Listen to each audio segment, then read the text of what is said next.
Radhe Radhe everyone. आज की video में हम जानेंगे कि पोपा बाई की कहानी का उद्यापन कैसे किया जाता है। देखिए, जब भी हम कोई नियम लेते हैं, कोई व्रत करते हैं, कोई संकल्प लेते हैं, तो जब तक हम उसका उद्यापन ना कर दें तब तक हमारा संकल्प पूर्ण नहीं होता है। तो अगर आपने पोपा बाई की कहानी सुनी है तो मकर संक्रांति यानी संक्रांत के दिन इसका उद्यापन किया जाता है। उद्यापन में हमें क्या क्या चीजें चाहिए होंगी, ये सारी चीजें हमें कैसे और किसको देनी है, ये सारी जानकारी आपको आज की वीडियो में मिलेगी, इसलिए वीडियो को आप अंत तक जरूर देखना। चलिए अभी मैं आपको दिखा देती हूँ कि पोपा बाई का जो कहानी हमने सुनी है उसका उद्यापन हमें कैसे करना है और क्या क्या सामान चाहिएगा। पोपा बाई की कहानी का उद्यापन मकर संक्रांति यानी संक्रांत के दिन किया जाता है।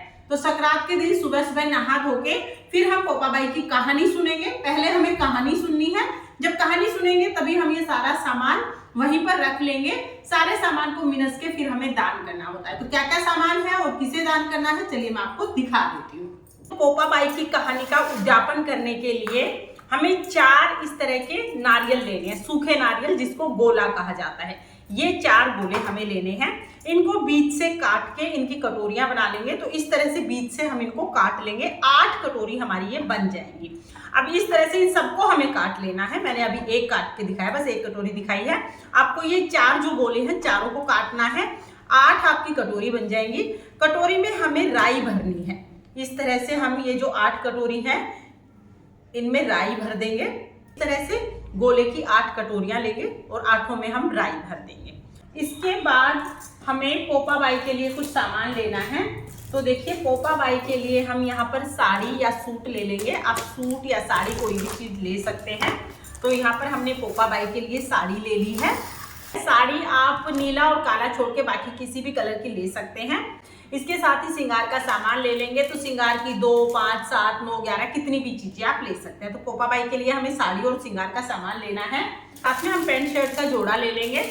तो जब भी हम साड़ी सूट वगैरह दान करते हैं तो जोड़े में दान करते हैं। तो पैंट शर्ट का जोड़ा हमने यहाँ पे ले लिया है। इसके साथ ही हम दक्षिणा ले लेंगे। यथासंभव आप दक्षिणा ले लीजिएगा। साथ में हमें खाने की कोई भी चीज जरूर लेनी है। आप रेवड़ी मूंगफली ले सकते हैं, क्योंकि तिल का दान संक्रांत के दिन बहुत शुभ माना जाता है। मकर संक्रांति को रेवड़ी मूंगफली का दान किया जाता है। तो आप रेवड़ी मूंगफली ले सकते हैं, या खाने के लिए कोई मिठाई या कोई भी खाने का सामान आप ले सकते हैं। तो ये हम ले लेंगे। ये सारी चीजें हमें लेनी है। देखिए, ये चीजें जरूरी हैं। जो जरूरी चीजें हैं वो मैंने आपको दिखाई हैं। इसके अलावा आप कोई भी चीज ले सकते हैं, कितना भी बढ़ा सकते हैं। सोने की चीज, चांदी की चीज ले सकते हैं। आप गर्म ऊनी कपड़े ले सकते हैं। आप खाने में बहुत सारी चीजें ले सकते हैं। तो चप्पलें ले सकते हैं, कोई बर्तन ले सकते हैं। आप चाहे जितनी भी चीजें ले सकते हैं। जो जरूरी चीजें हैं वो मैंने आपको दिखाई है। तो संक्रांत के दिन पहले हम कहानी सुनेंगे। पोपा बाई की कहानी सुनने के बाद फिर हमें ये सारा सामान मिनसना है। ये सारा सामान जब मिनसेंगे तो हमें कुछ लाइनें बोलनी होती हैं। क्या लाइनें बोलनी है, कैसे मिनसना है, वो मैं आपको बता देती हूँ। देखिए, अपना पल्लू हाथ में लेंगे, थोड़ा सा इसमें जल ले लेंगे। जल हाथ में लेके और फिर हम इसको सारे सामान को के ऊपर से वारेंगे और बोलेंगे, राज करेगी पोपा बाई लेखा लेगी राई राई। राज करेगी पोपा बाई लेखा लेगी राई राई। ऐसे बोल के और फिर हम हाथ जोड़ लेंगे। क्या बोलना है, राज करेगी पोपा बाई लेखा लेगी राई राई। राज करेगी पोपा बाई लेखा लेगी राई राई। ये कह के फिर हम हाथ जोड़ लेंगे। इस तरह सारा सामान मिनस दिया है। ये सारा सामान मिनसने के बाद आपको दान करना है।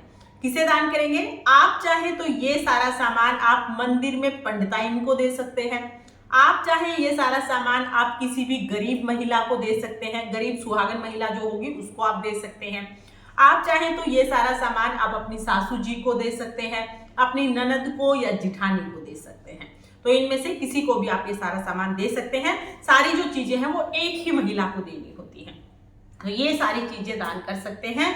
और अगर आपको कोई मतलब आपकी सासू जी दूर रहती हैं या मंदिर दूर है, आप उस दिन नहीं दे पाए हैं, तो कहानी सुनने के बाद आप ये सारी चीजें मिनस के रख लीजिएगा। उसके बाद आप आगे किसी भी दिन यानी 2 दिन बाद, 3 दिन बाद या जब भी चाहे ये सारी चीजें आप दे सकते हैं। तो अगर आप संक्रांत के दिन ना दे पाए कोई बात नहीं, उस दिन आप मिनस के रख लीजिएगा। फिर जब आपको मिले तब आप उनको दे दीजिएगा। तो इस तरह से हमें पोपा बाई की कहानी का उद्यापन करना है। फ्रेंड्स, पोपा बाई की कहानी के उद्यापन की बहुत ही सरल विधि है। बहुत कम सामान जो जरूरी है वो मैंने आपको दिखाया है। आपको ये उद्यापन विधि कैसी लगी कमेंट करके जरूर बताना। और अगर ये वीडियो आपको पसंद आई हो, वीडियो आपके लिए थोड़ी बहुत भी यूजफुल हो, तो प्लीज प्लीज वीडियो को लाइक कर देना। और हम महिलाएं घर में तीज त्योहार कैसे करते हैं ये देखने के लिए मेरे चैनल को सब्सक्राइब कर लेना। तो चलिए फिर मिलते हैं किसी और वीडियो में, तब तक के लिए जय श्री कृष्णा, राधे राधे।